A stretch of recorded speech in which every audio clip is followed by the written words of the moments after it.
Welcome to the Stress-Free Dentist podcast. I'm your host, Dr. Eric Block. As always, I want to inspire, entertain, and educate you on the best tools and technologies out there. My goal is to help make your practice and career more profitable, efficient, and most importantly, more enjoyable. And check out all of my nonfiction and children's books on Amazon, and check out the stressfreedentist.com for any upcoming events. And if you're feeling you're a dental professional that's burnt out, or you just feel stuck or want to get to that next level, visit the International Academy of Dental Life Coaches or www.iadlc.com, and we'll get you matched up with a life coach that understands dentistry. I also wanted to thank our amazing sponsor, Equa Marketing. They have helped me and my practice over the years to improve with SEO and website performance. And to find out how you can make your practice dominate in your area, go to www.equa.com/MSMSFD to book your complimentary meeting.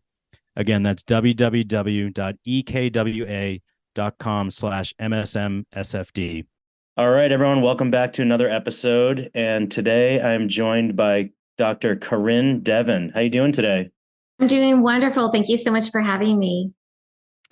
Yeah, it's been a pleasure to get to know you, and I have so many questions for you. And you've had quite the career. I want to get into all about, your orthodontics, Navy commander, TEDx speaker, keynote speaker, author. You're into pageantry, you're into so many different things. But first, what made you want to become a dentist?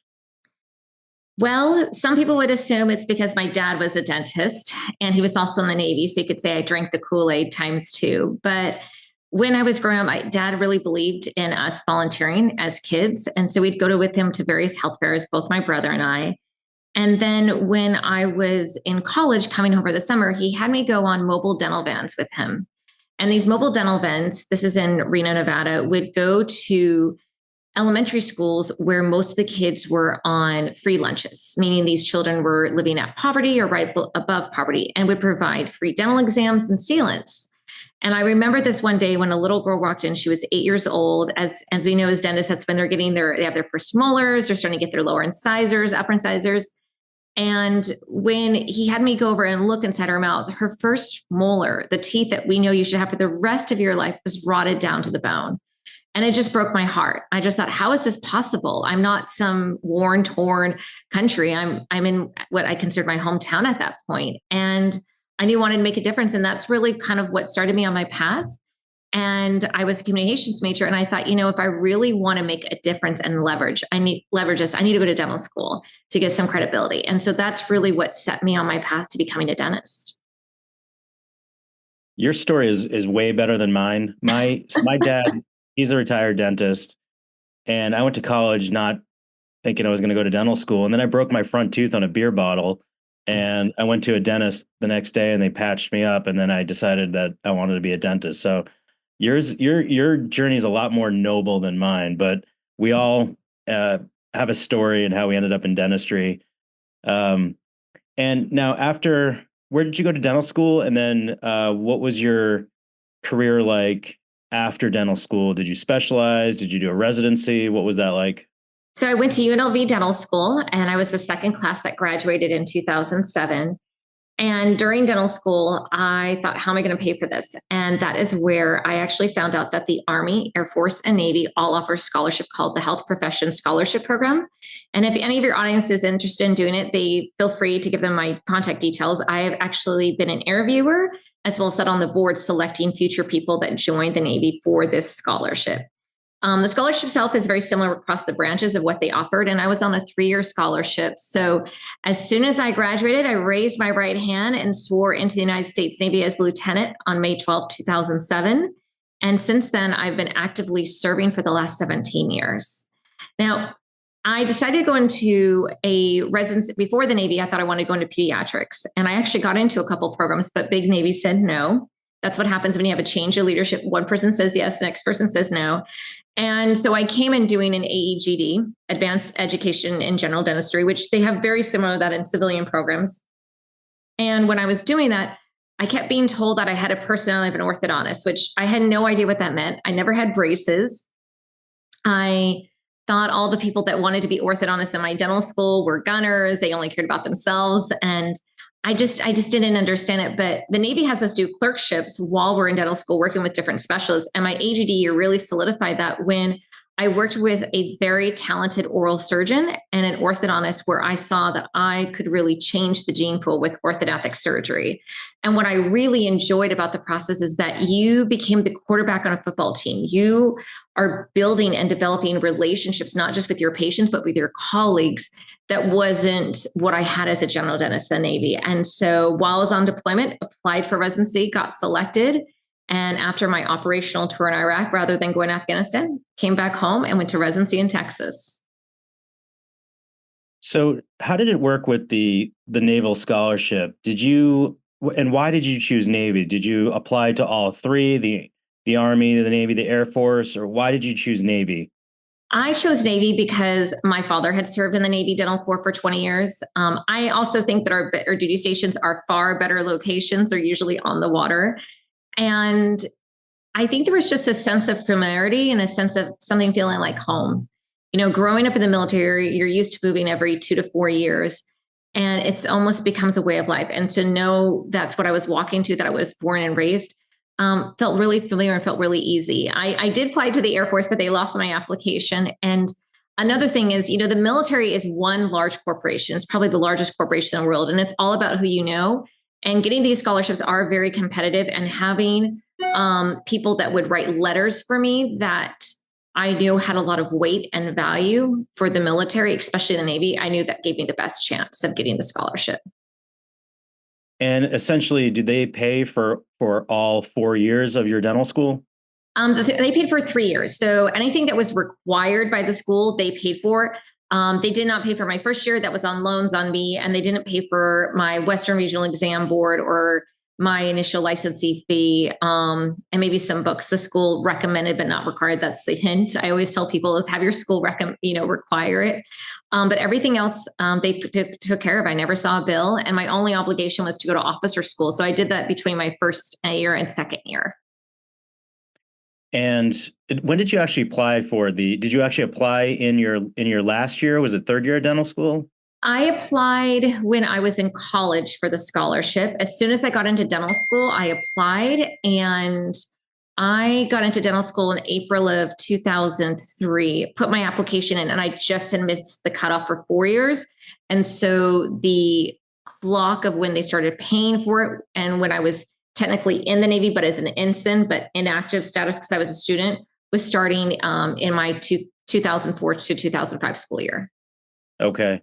That's another thing we have in common is you went to UNLV.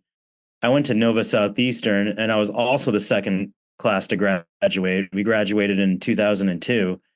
And there was always like a sense of a little bit of not tension, but there was always a rumor that maybe we won't get what's the word I'm looking for? Accreditation. But it turned out to not be a problem. And most people that we graduated with, even though it was the second class, did well on the boards and really didn't, end up making much of a difference. I wanted to ask you one more thing about the Navy. You said that did you actually do a tour in Iraq? I did. So after my AGE year, I did operational tour with the Marines, and I volunteered to go to Iraq in 2009. And how long were you there for? I was there for 7 months and I was boots on ground. So I was actually in the thick of things in Al-Assad. Wow. Well, thank you for your service. And you're still very involved with the Navy, correct? I'm still active duty. Yes, sir. And I actually just got selected for captain. So I'm really excited next year that I could wear the Eagle. So really, really honored. First one in the family to do that. That's so cool. And do you still practice dentistry? I do. So as you move up in the military and in leadership, as that we see in so many careers, you kind of move away from the job that you came in for, and you kind of find yourself dipping in other areas where you are sitting at the table, you're leaning in, you're making decisions. And so at my current role, I'm an orthodontist 2 days a week. I support the oral surgery program as their staff orthodontist who provides them only surgical cases. So that's all I do is orthodontic surgical cases. The other days of the week, I work for the chief medical officer, both as a credentials chair, which basically means I review all the packages for people that are licensed to practice at Naval Medical Center San Diego Balboa, which is the second largest hospital. And I also am the department head of clinical quality, which basically ensures that anything that involves what we present from different departments is actively portrayed. And, one thing I just want to make sure that I say in my podcast, these are my views and not the views of the Department of Defense that I wanted to share today. But it is truly an honor to have all three positions. I'm learning a lot. And I think sometimes if you want something different on your career, you got to do something different. And so I'm definitely learning how to swim in a pool where I can't see the bottom, but I've got a lot of lifeguards around me and I'm grateful for that.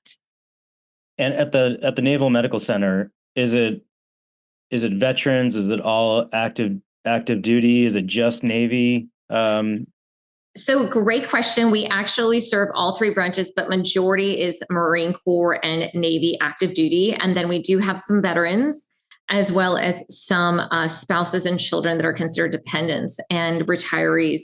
But our focus is our mission readiness, which is our active duty. But being a teaching hospital, we get the pleasure of helping out those various groups of population as much as we can. Now, what do you think is the best part of dentistry? And on the flip side, what do you think is the toughest part of dentistry? The best part of dentistry, at least for me, is getting people to smile. Most people that see me, that get treated by me, required having their jaw broken, maybe in multiple places, and never felt they could smile, and actually getting to see smile and that confidence light up in their face. It's breathtaking. The toughest part of dentistry for me right now is just having consistent dental assistants. I think we all can agree a great dental assistant a dental assistant in general can make or break your day. And by things outside of my control, we're just having a lot of turnover of our ancillary staff. And it's not just me being a dentist, it's true across the board of all my fellow providers. And I think that's just a problem I'm also hearing in private practice as well, if not in the military, is that good help's hard to find. And it's also hard to keep, especially in the economy that we're living in. It's such an issue. And you're so right. If you find a great staffer, you want to keep them. And I don't think it's just dentistry. It's every industry out there. There's a lot of turnover and staffing issues. So I totally agree with you. Now, how do you bring your skills to that you've learned in pageantry? Because you're also very involved with pageantry. How did you get involved with that, and how do you kind of fit all these things together and make it all fit? So I'm going to do a quick shout out for being the 2024 Miss USOA California. And one thing that I love about pageantry, and I think we can say this as dentists, is that we are not afraid to push ourselves. We are not afraid to go the extra mile. And what skills I've learned in pageantry that I brought to being a dentist, as well as being a naval officer, is I'm a better speaker. I'm a better writer. I'm in better shape. And we all know that we need to have all those things to be a successful dentist. And in my case, also being a successful naval officer. It forces you to think on your feet and be very quick and articulate, as well as thoughtful in your actions and what you say and what you do, as well as planning ahead. And because of that and the camaraderie that I have in the military, I've experienced that in pageantry. And I think very often as dentists, as I saw my father practice in kind of a standalone practice, we need that camaraderie, need that colleagues over competition type of environment to thrive and really to take our skills to the next level. And that has been something that I've seen across the board with pageantry, as well as being in the military and being a dentist. Wearing so many hats, what's a typical day like for you? So I would say I'll give yesterday as a typical day for me. My day actually started at 4:30 in the morning with a walking coach out of London. Shout out to Afton. She's great. With the time zone change, that's the only time we can work. And we work on that for an hour. Then I shower and get ready for my day, which yesterday involved me being in one building, taking care of a few packages for providers that are coming in. We're experiencing in the summer, we have a lot of reservists. To me, running upstairs, connecting with 2 oral surgeons to take care of a patient. We had to pivot a new direction on a treatment plan. So we got the patient in so we can make sure that we were all on the same page, to then me going to a meeting during my lunch hour. And then I think in the afternoon, I was wrapping up some treatment plans downstairs and closing out a few projects, to running to 2 other meetings and then to the oral surgery graduation dinner, and trying to get in bed by 10 o'clock to do it all over again today. So, everyone's like, wow, that's a lot. It seems like so much. And it is, but I also think there's no such thing as mundane, I feel, in my life. And there is a lot of flexibility and opportunity that gets me to do things that I may not get to do when I leave the military. So I want to embrace and enjoy it now while I can. I agree. Everyone asks me how I do, so much and how I'm so involved with different things. And to me, it's the day just flies by, and I just make it fit. I get up early, I do things in between patients, and it all just fits. And the day is never boring. And actually, this is a great dovetail to the next question. That has really helped me with overcoming burnout and stress. This is the Stress-Free Dentistry podcast, but I have stress all the time. It happens. But what I won't let is the stress break me. I'll always, live to another day. And this profession and this life, it's a marathon, not a sprint. So there's going to be ups and downs. So how do you live a stress-free lifestyle? One thing I think is important is for us to set boundaries, because if we don't set them, other people are going to set them for us, and we may not be happy where they set them. And to recognize there is such a good thing as good stress and bad stress. And for me, the things that really fill my cup, the things that really help me operate at the level that I do, is drinking a ton of water, eating good food, working out, getting a good night's rest, which I know sounds so trivial and so, charlatan, that you were like, I hear that every single day. However, I realize that when I hit each of those wickets, I'm able to be on and kind of push through those long 12-hour days. And when I'm not on, or when I'm overstretching myself, I've learned certain triggers. I become a little bit more irritable. I become forgetful on things I never forget. And when that starts happening, that's where I kind of check in with myself and kind of pull back. It's okay to say no. I think that's hard in a very hustle culture, that we don't want to say no. However, I learned that if you say no to something, it allows you to say yes to something else. And that may be just being able to say yes to myself, or yes for me to get some rest, so that I can show up and be better and be the person I want to be for whatever is next up that I want to do. Now, I'm very into jotting down goals.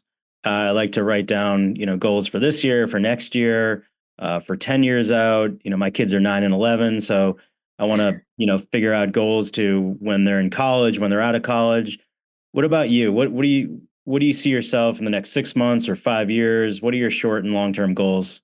So short-term goals is I have 2 speaking engagements that I'm super excited about in venues I've never done in the next 6 months. So I'm speaking for the Joint Women Leadership Symposium. It's the largest military female symposium in the US. I leave next Thursday for it. And so there's that. And then I have one in Europe for the largest audience I've ever done, 7,000 to 10,000 people with 13 different languages. So I am super excited about for that. I'm starting to get my speech and everything together starting today. And the last short-term goal is to win the national title. It's my first time competing in a national pageant here on US soil since I've been overseas for the last 6 years. And so I am truly honored to compete for the United States of America system. And that'll be July 4th through 6th in San Antonio. Long-term goals, I do see myself in the Navy in the next 4 or 5 years. I feel that when you get these opportunities to be in a role such as a captain in the Navy, I get to play a role and pay it forward. I had a lot of people believe in me, as I'm sure they have in you. You had your squad of your team that was there for you. And to be successful, we know we need to surround ourselves with other successful people. And so I'm hoping to be the career corps planner for the Navy, possibly do an MBA in executive leadership with them, that I can in turn be that for orthodontists, or be that bridge, because that's so often what I do between executive leadership who are not dentists and with dentists, and kind of bridging that gap. So that way we can grow and do the things we want to do when we're with an audience who may not quite understand some of our technicalities or isms or things that we do. So yeah, that's kind of in the long-term area, and we'll see where the Navy takes me. So that's great. And just the fact that you have these goals and, maybe it sounds like you've written them down. I think that's so important. What about your book? Tell me about your book. So I wrote Commander to Crown, which I have now been very well informed I need to do a sequel now that I'm promoted to captain. And that book was about my life and where I started and the lessons that I learned along the way. And I'm honored to say it was an Amazon bestseller. You can purchase it on Amazon and Kindle. I believe Kindle, it's like 99 cents or free or paperback. And it was something that I started thinking that I would never get to be able to do. And I was truly inspired by 3 other medical officers who were also able to publish books. And I hope to one day do a children's book, but that's one of the projects I'm saying no for right now. So that way I can focus on my current platter of items that I am working on at the moment. That's awesome. Thank and all right, let's wrap up with 2 final questions. Number 1 is, how do we find out more about what you're up to? How do we get a hold of you? If you want to leave an email, a website. And then the last question is, what advice would you give to the young dental professionals out there? So if you want to reach me, you can find me on Instagram, Facebook, or YouTube, and it's all Dr. Corinne Devin. That's DrCorinnedevin, and as well as my Gmail account, drcorinne.devin@gmail.com. And the advice that I would give to the younger dentists out there is you have to have something that lights you up, that makes you excited outside of dentistry, so that you can bring that energy to work, to your staff, to your team, to your patients. People aren't always going to remember what you did for them necessarily, but they're going to remember how you make them feel. And how you can make them feel is sharing stories of things that are engaging and thought-provoking. So that way they're thinking about you when they leave, or when your team reminds them to come back for their next appointment. And for me, that's what I've always done for my patients. That's a great nugget of advice. Dr. Corinne Devin, thank you so much for joining us. Thank you so much for having me. Thanks again for listening to the Stress-Free Dentist podcast. And don't hesitate to get in touch with me at info@thestressfreedentist.com. And if you haven't already, please subscribe on your favorite platform and leave us a review. Until the next episode, I'm Dr. Eric Block, the Stress-Free Dentist.